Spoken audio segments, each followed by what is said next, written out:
The studio lights hit like flashbulbs, bright, relentless, exposing everything.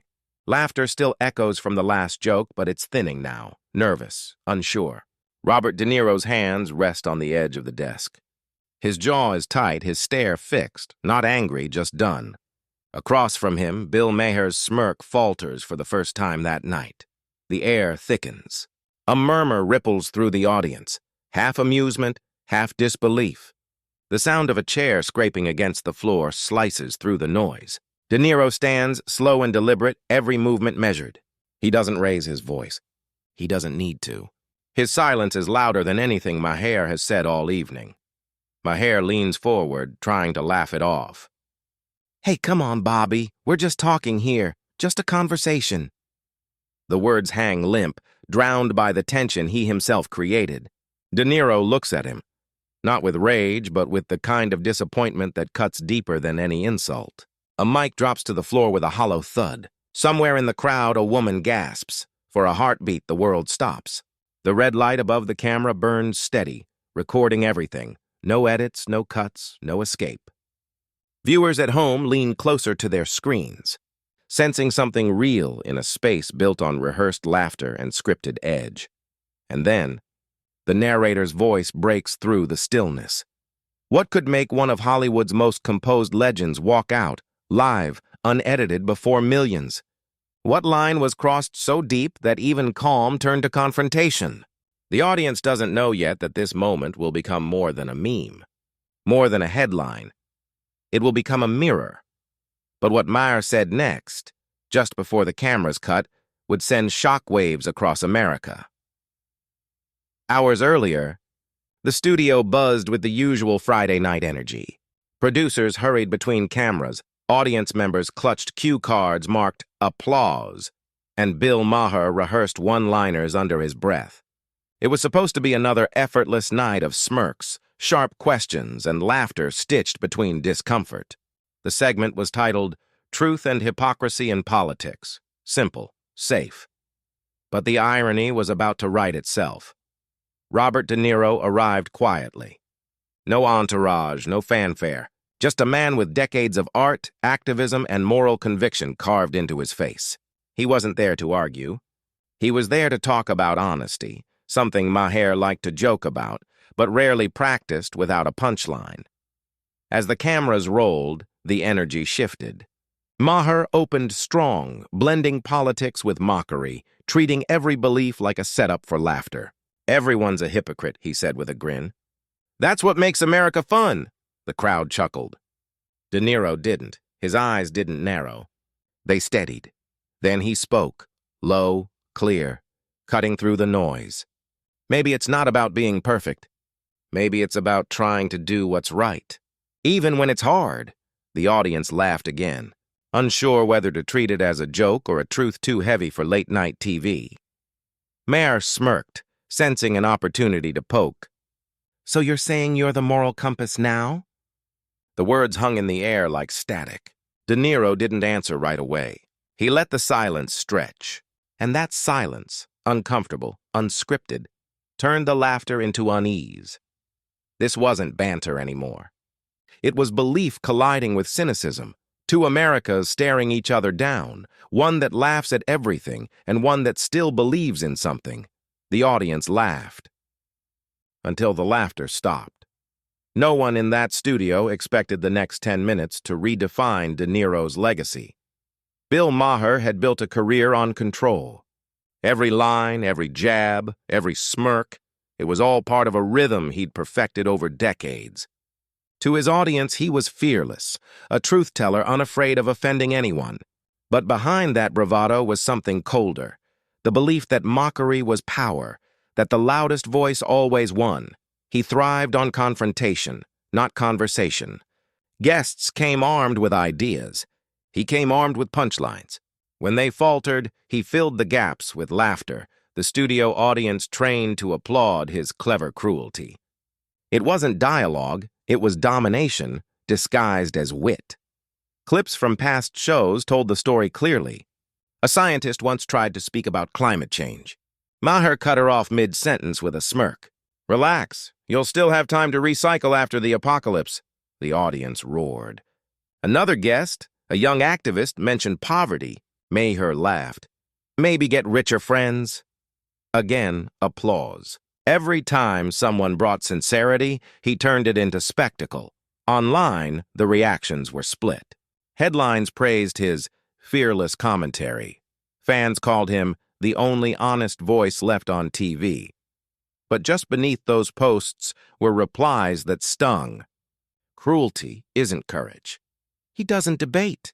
He belittles. Funny how the man who mocks everyone else can't take a joke himself. That was Maher's paradox. He hid behind irony, using laughter as armor. The smirk became his signature, his weapon, his wall. But the more he laughed, the less he listened. And the less he listened, the emptier the laughter became. Over time, the audience changed too. What once felt like rebellion now felt routine. People still tuned in, but not for enlightenment, for outrage. Maher had become the face of performative skepticism, a man addicted to proving everyone else wrong. His monologues no longer challenged power, they simply entertained it. In private, colleagues described him as restless, suspicious of sincerity, allergic to vulnerability. He believed the world was a circus and he was the ringmaster. Truth wasn't sacred. It was raw material for his next monologue, and that's why Robert De Niro unsettled him. De Niro wasn't a politician or pundit. He didn't play by the rules of TV combat. He didn't fill silences. He let them breathe. He didn't need to win. He just needed to mean what he said. For Maher, that kind of calm wasn't strength. It was threat. It was the one thing sarcasm couldn't pierce. So when the cameras rolled that night, Maher did what he always did. He laughed. But this time, the laughter didn't land. It echoed back, hollow, uncertain, as if the audience itself had grown tired of the act, and across from him sat a man who'd built his career on silence that spoke louder than words. Robert De Niro never built his life on noise. He came from the streets of New York, narrow blocks where truth was simple, and respect wasn't a slogan, it was survival. His voice was never the loudest in the room, but when he spoke, people stopped talking. He learned early that silence, when chosen, carried its own kind of power. Through 5 decades of cinema, De Niro became more than an actor. He became a mirror. Every role he played, whether a fighter, a father, or a man breaking under the weight of his own mistakes, was rooted in something real. He didn't play heroes. He studied them, stripped them down to bone and soul. Art, to him, wasn't escape. It was truth.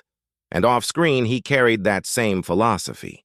He didn't chase trends, endorsements, or headlines. In an industry that rewards pretense, he stayed raw, unfiltered, grounded. Colleagues describe him as a man who would rather listen for 10 minutes than talk for 1. That patience, that quiet intensity, made him the voice people trusted when the world grew too loud. But in recent years, something in the air had changed. The lines between truth and theater had blurred. Politics turned into performance, morality into memes. De Niro watched the noise rise, watched dignity become the punchline, and felt a quiet fury build beneath his calm. He wasn't angry for himself. He was angry for the country he loved, for the art he devoted his life to, for the idea that sincerity had become weakness. Still, he stayed measured. When he spoke out about justice, integrity, the responsibility of public figures, he did it not for applause, but conviction. He knew words had weight, and once released, they couldn't be taken back. So he chose his moments carefully. That night, on Maher's set, he arrived with the same quiet purpose. He wasn't there to argue or to perform. He was there to speak truth. His calm demeanor wasn't indifference, it was discipline. He knew the difference between anger and strength, between making a point and making a stand. But Maher didn't see that. To Maher, silence was weakness. Composure was hesitation. He mistook humility for fragility. And when sarcasm turned to mockery, when the laughter crossed from playful to cruel, something inside De Niro shifted. It wasn't rage. It was recognition. The realization that sometimes even the quiet ones have to rise, not to shout, but to walk away from a stage that no longer deserves them. He didn't come to argue. But when mockery turned to disrespect, something inside him changed. The light seemed brighter now, almost harsh, cutting through the air thick with nerves.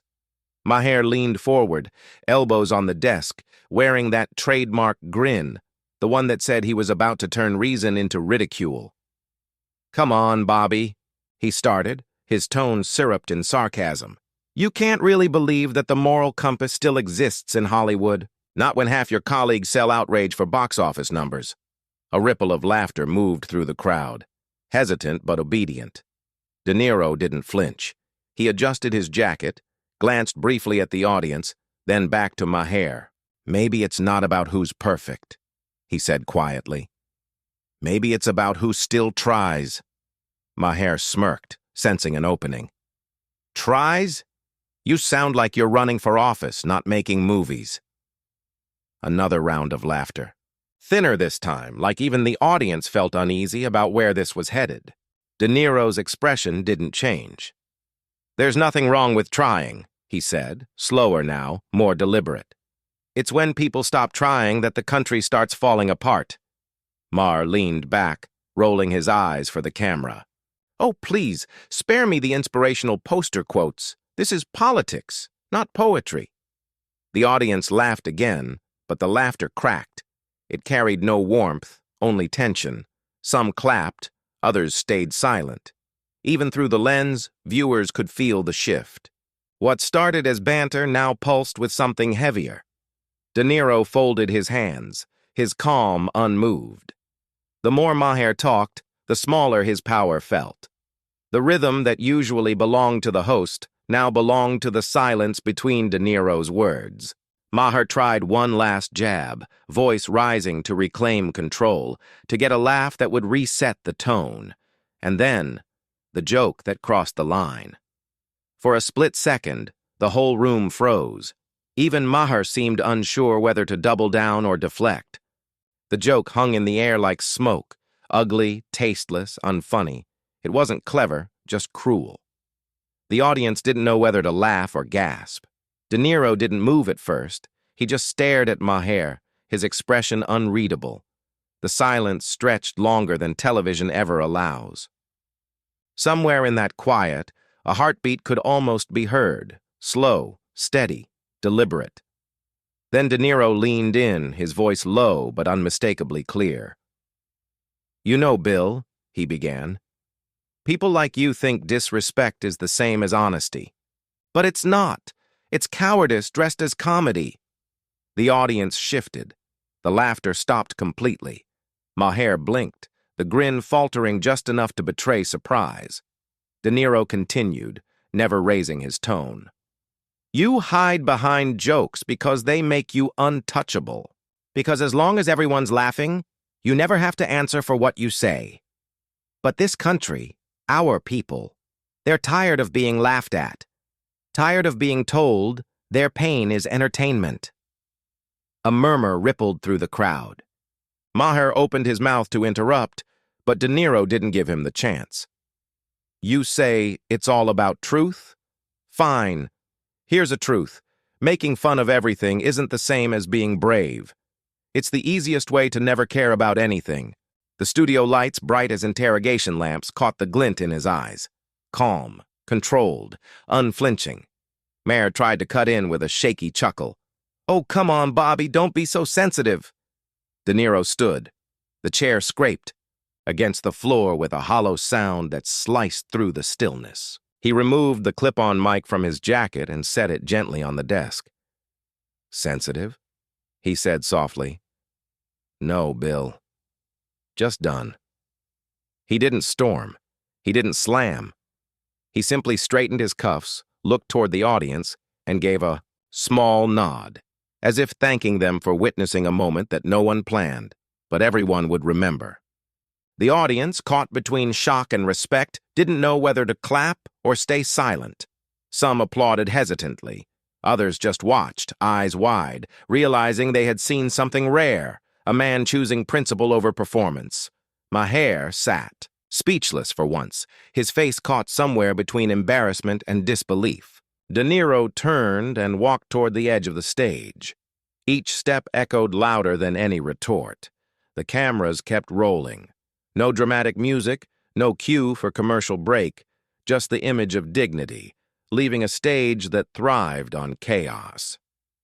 He reached the door, paused, and looked back just long enough for one final sentence, quiet enough to make everyone lean in. There's a difference between talking and saying something. Then he was gone. What followed wasn't silence. It was an explosion. Within minutes, the clip was everywhere. One shaky camera phone angle, one steady studio feed, both exploding across timelines with captions that ranged from awe to outrage. The words, "De Niro walks off live," trended in a dozen countries before Maher's team could even issue a statement. Hashtags flooded the feed. Respect over ridicule? De Niro walks. When class speaks. Maher Meltdown, each one pulsing like a digital heartbeat. Twitter, TikTok, YouTube, every platform turned into a battlefield of opinions. A viral tweet read, "This is how you handle disrespect, not with yelling but with silence that burns." Another fired back. He couldn't take a joke. Isn't that what comedians do? Clips remixed De Niro's exit into slow-motion cinematic edits, orchestral scores swelling as he laid down the mic, storm clouds fading into sunlight. Millions watched, rewatched, and commented as if witnessing a national event rather than a late-night talk show gone wrong. Celebrities chimed in. One actor posted, "Respect to De Niro. In a world full of talkers, he reminded us what it means to have a spine." A political commentator countered, "So now walking off is heroism? We've lost the plot."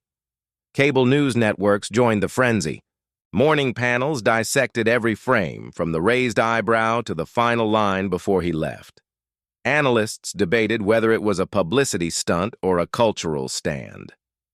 Was it about free speech, one anchor asked, or the death of civility in American discourse? Meanwhile, fan accounts flooded social media, with edits splicing De Niro's calm defiance against his iconic movie moments. The Irishman, Raging Bull, The Godfather Part 2. Old lines like, "I'm talking to you," took on new meaning, transformed into statements of resistance. In that chaos, something strange happened. People stopped laughing. They started thinking. What was it about that quiet moment? A man walking away that pierced so deep through the noise of outrage culture? Commenters tried to explain it. "It's not about politics," one wrote. "It's about dignity, about saying enough." And amid the whirlwind of think pieces, edits, and reactions, one question began to echo louder than the rest. Whispered, reposted, debated, felt. Why did this moment hit so deep?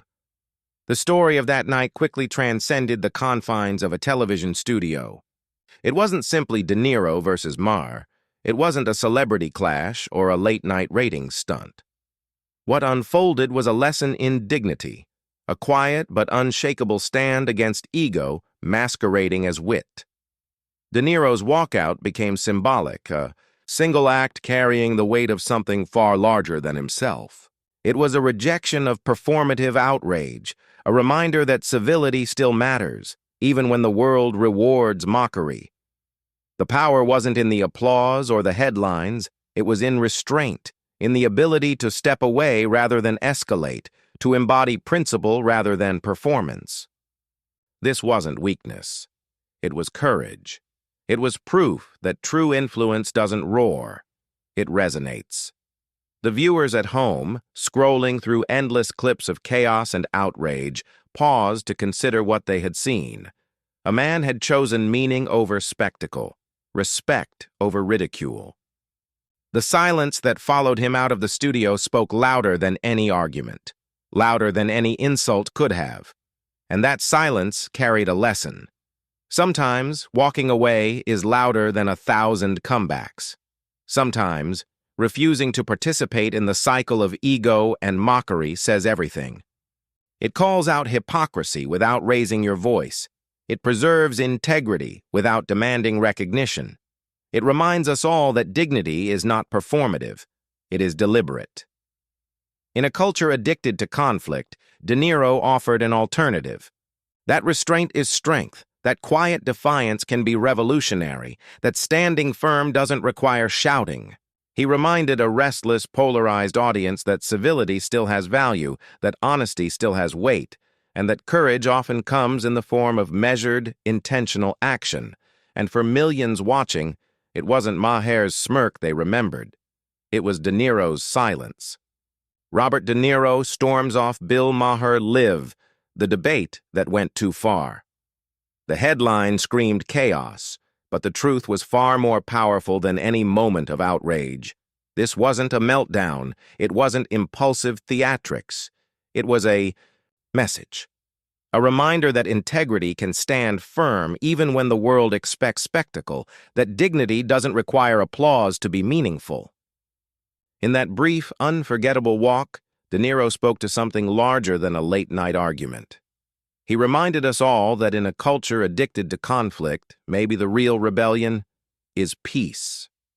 That choosing calm over chaos, principle over provocation, is not weakness. It is quiet strength. Millions watched, shared, debated, and reflected. Some cheered, some criticized. But everyone, even briefly, had to consider, when was the last time we chose dignity over ego? When did we step back instead of lashing out? When did we let silence carry the weight of truth? Now it's your turn. Share your thoughts. Talk about the moments in your life where walking away wasn't surrender, but courage. Spread this story if you believe that respect still matters in a world that rewards mockery. Let it inspire conversations, not arguments. Subscribe to follow more stories that cut through the noise. Comment to engage, to reflect.